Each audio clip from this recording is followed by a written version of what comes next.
Ladies and gentlemen, welcome to the content patch for the 23rd of April 2015. My name is TotalBiscuit with today's gaming news and comments. Coming up in the show, Valve announces paid modding for Skyrim and plans for future titles. All this in the OC Remix track of the day is coming your way right about now. Valve has announced that it now supports paid modding via the Steam Workshop, initially only for Skyrim, but with plans to support other games in the future. This now means that there's a good chunk of mods already available for Skyrim with a price tag attached to them, which vary quite wildly in terms of the actual price tag. We have the Blazing Ring Sword here for 25 cents, although we have a mod bundle here for $28.68, and a wide variety of prices in between. Some of the more popular mods for Skyrim have already gone premium, with Wet and Cold being a fairly popular mod for Skyrim, now behind a $5 paywall. The backlash against this has been absolutely massive, with downvoting and one-star review brigading on the Steam Workshop, thread after thread demanding that this practice be stopped immediately, and of course various Reddit threads discussing the matter, which for the most part appear to have a negative impression of the overall system. Now, the revenue sharing agreement is fairly similar to the way that it works within Team Fortress 2, meaning that Valve actually takes 75% of the total amount, leaving only 25% for the mod developer. It also allows for a pay-what-you-want system, assuming that the mod developer actually enables it, and offers a 24-hour refund period after the purchase of a mod, no questions asked. This system is of course likely to spread to other games over the next few months. What a can of worms this is, and there are so many different things within this to discuss, and there are so many different pitfalls that this is going to have to dodge. Firstly, do I personally believe that modders should be paid for their work? I think that everybody should be paid for their work, and I don't believe there should ever be an expectation that someone should work for free.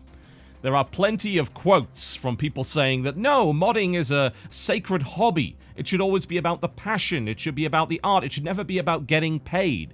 Which I've always found ludicrous, because it's exactly the same argument that's been used against YouTubers for years. It's like, no, you shouldn't be making money from your work. It's like, why not? It's work like everybody else. Now, one of the reasonable counter-arguments to this is that you're creating work based on someone else's work. For the longest time, of course, modders have been in this strange kind of legal grey area where, more often than not, they're asking forgiveness rather than asking permission.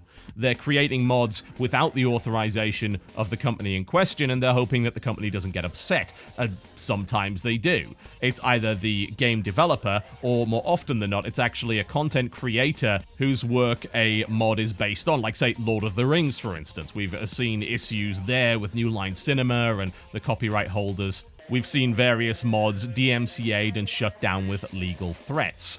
Admittedly, the majority of mods are not subject to such things, and they have existed again in this kind of grey area, and of course there are plenty of companies that have openly supported mods with modding tools, or simply blanket permission that says, look, you can mod our game, but don't use copyright material. It's why you run into problems when you have mods based on films or books. Lord of the Rings mod for, say, Skyrim, for instance, was shut down quite some time ago, and there have been plenty of other examples of that. But here's the thing, with this modding system, it looks like Steam and Valve are entering into agreements with the publishers and developers of the game itself. So Skyrim being the first is not a coincidence. They have obviously created a deal with Bethesda to allow this to happen, and I would imagine that Bethesda are also receiving a cut. In that situation, as far as I'm concerned, that is authorization for a modder to be making money off the back of somebody else's work. And yes, it's derivative content, but it's also potentially transformative content. As we've seen, mods can create entirely new game types. Dota was a mod for Warcraft 3, and now, of course, it's one of the most popular games in the world. Counter-Strike, again, one of the most popular games in the world, a mod for Half-Life 1, and so on and so forth. We've seen the potential that modding can have when creating entirely new genres and franchises, and it's important that modding be supported in that respect. The expectation that modding should be done for free is, in my opinion, based on the history of the fact that up to this point, people couldn't get paid for modding easily. It's a very dodgy area indeed when you start asking for money for something that's based on someone else's work. This system allows for that to happen in a legal way. which is good. That's a good thing as far as I'm concerned. But the culture surrounding modding as it's sprung up into various collaborative communities, and also the expectation of gamers that download mods, is that mods should be free, because they've always been free. But really, them always being free is not actually a reason for them to continue to be free. There are practical reasons as to why they were free, and it wasn't down to the fact that every modder is a selfless, passionate person. It's down to the fact that they couldn't get paid legally in the first place, and hell, even donation schemes, more often than not, put them on dodgy legal ground. Now let's look at the positives of this before we start to look at the negatives. Potential positives: you attract more talented modders to the scene. For instance, an ex-employee of Max's is currently doing Patreon-funded mods for Cities Skylines. He's actually created himself a job that never existed previously, creating high-quality content for an existing game. He's supported in doing this, and he's allowed to do it. Now, that means we could get even more experienced artists, experienced coders, experienced scripters, experienced writers and voice actors involved in creating high-quality mods, which in turn could result in the overall quality of modding rising, which means better quality content for the end user.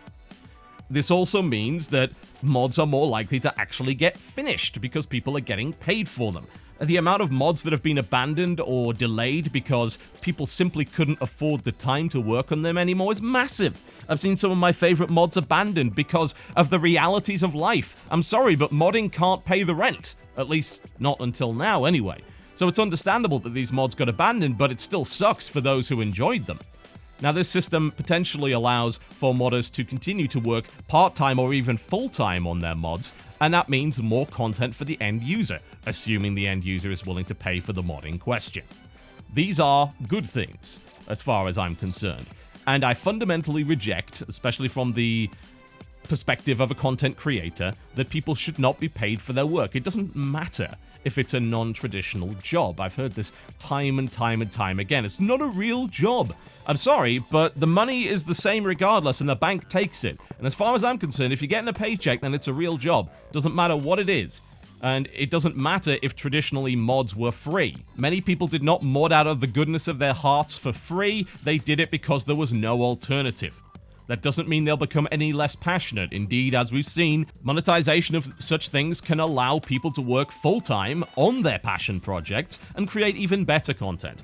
And we've seen people creating content for Team Fortress 2, Counter-Strike Global Offensive, and Dota 2 that have made some really high-quality stuff, and they've been able to make a living that way. And I fully support their ability to do so. Why shouldn't they be paid for that? However, as much as those are good things, there are plenty of pitfalls. Firstly, can someone explain to me exactly how Valve can justify taking 75% of something that they did absolutely nothing to contribute to?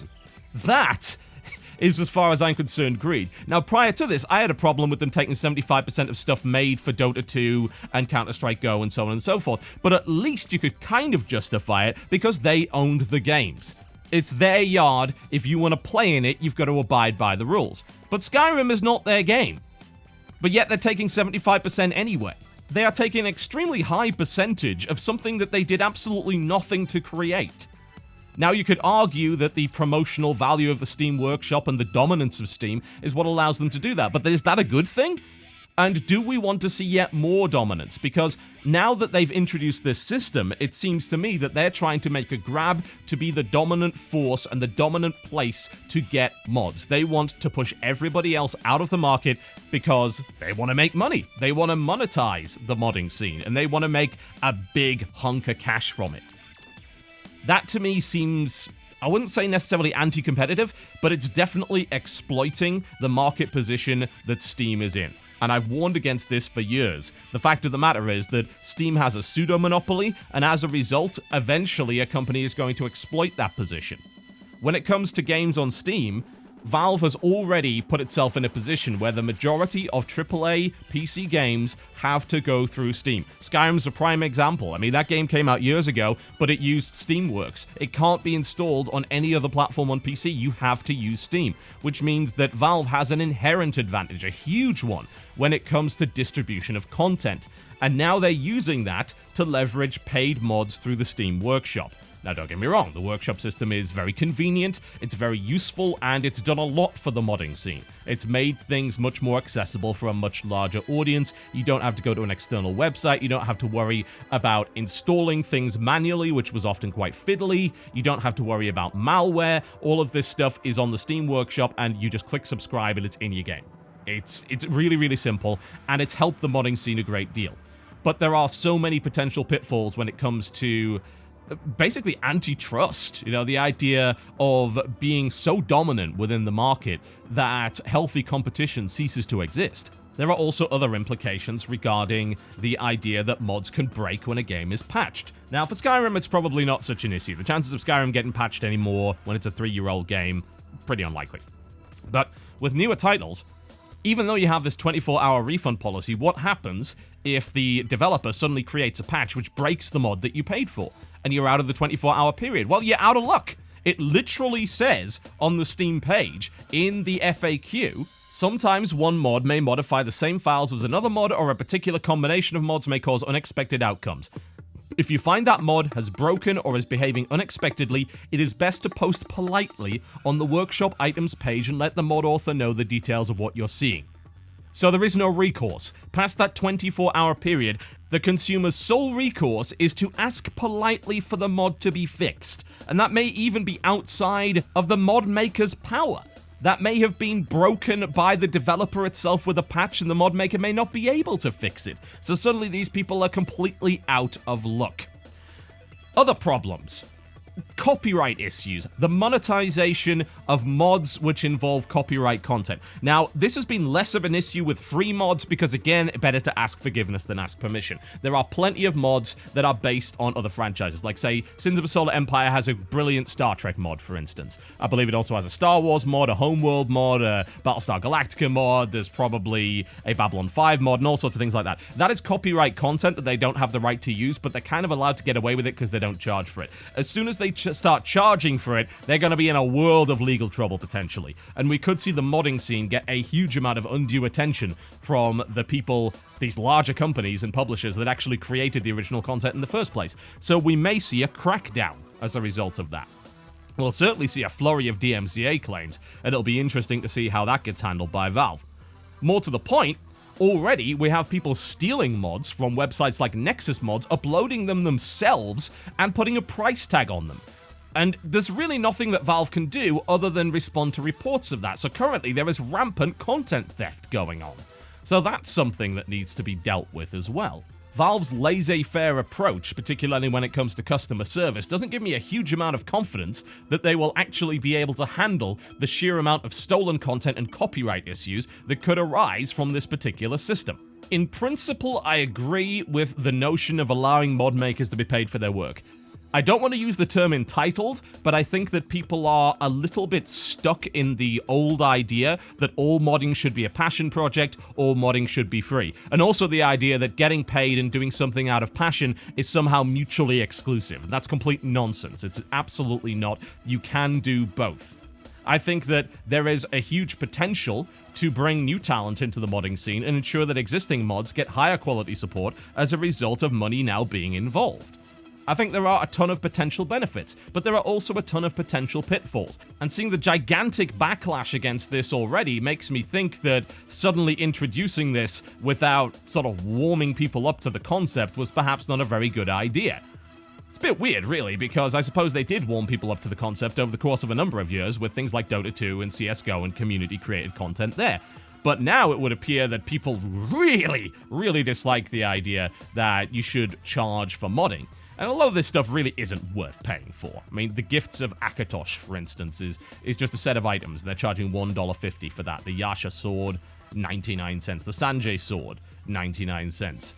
Firelink implements, $3.49. Wet and Cold, $5, and so on and so forth. There is absolutely a fear amongst the player base that a lot of mods that they were used to enjoying will now be put behind a paywall. I get that.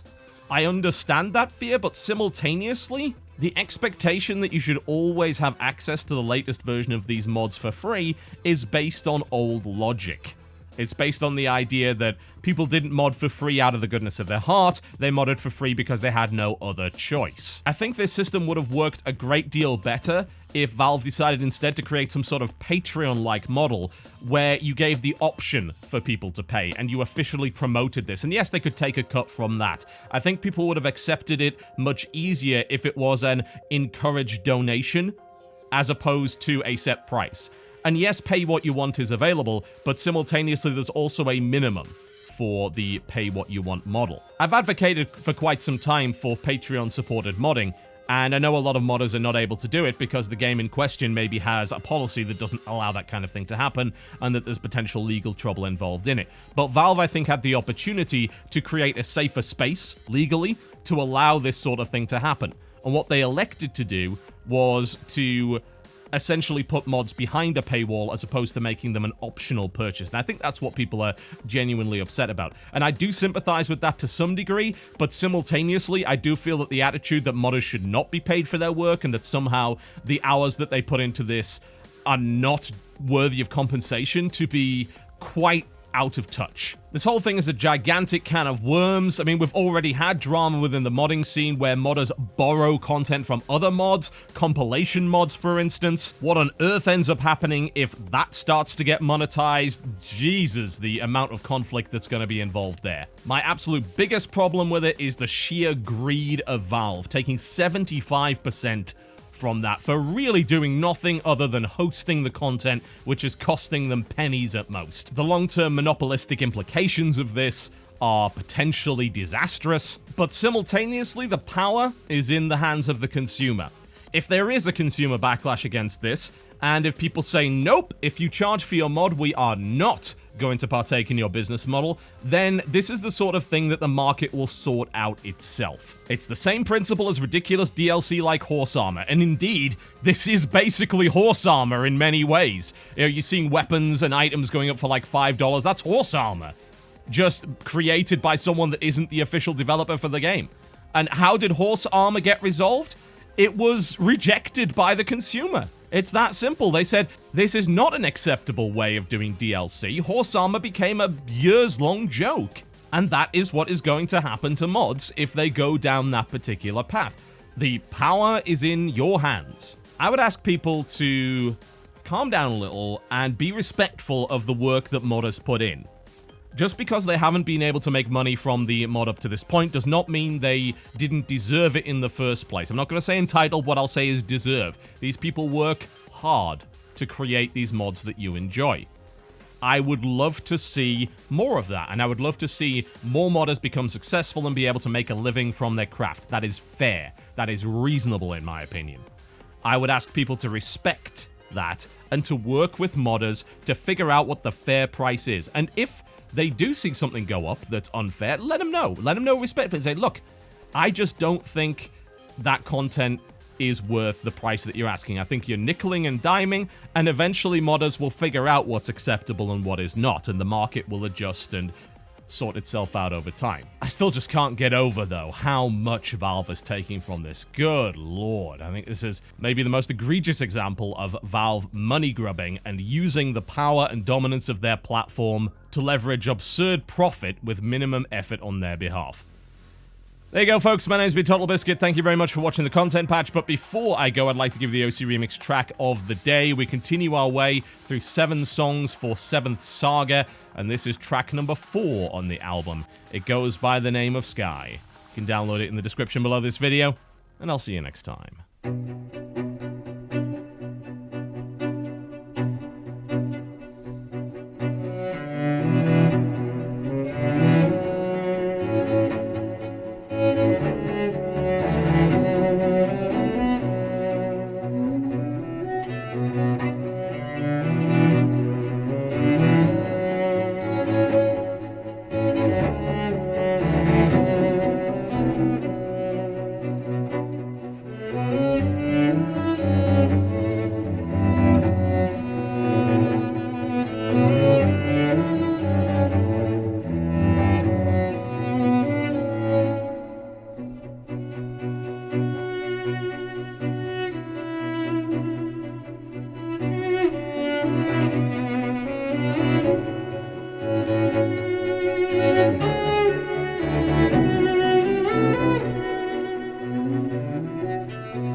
you.